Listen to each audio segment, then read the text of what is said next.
தயவு செய்து அம்மா அப்படிங்கிறது மிகப்பெரிய விஷயம். நீங்கள் அம்மாவை பார்த்துருப்பீங்க, அம்மா கூட இருப்பாங்க. ஆனால் அம்மாவை பார்க்காம ஒருத்தர் வாழ முடியுமா? அம்மானா யாருன்னு தெரியாமல் என் வாழ்க்கையில் நடக்குதுங்க. அதனால் அம்மா அப்படிங்கிறவங்க மட்டும் தயவு செஞ்சு மனசு நோகிற அளவுக்கு பேசாதீங்க, மனசை நோகடிக்காதீங்க.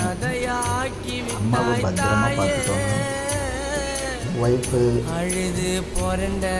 ஃப்ரெண்ட்ஸு, ரிலேட்டிவ்காக அம்மாவை அட்டாக் பண்ணாதீங்க.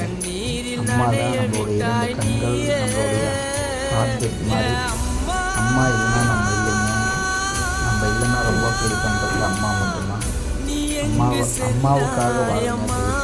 அம்மாவை மிஸ் பண்ணாதீங்க. எனக்கு அம்மாவுன்னா ரொம்ப பிடிக்கும். உங்களுக்கு பிடிச்சிருந்தா கமெண்ட் பண்ணி சொல்லுங்கள் நண்பர்களே.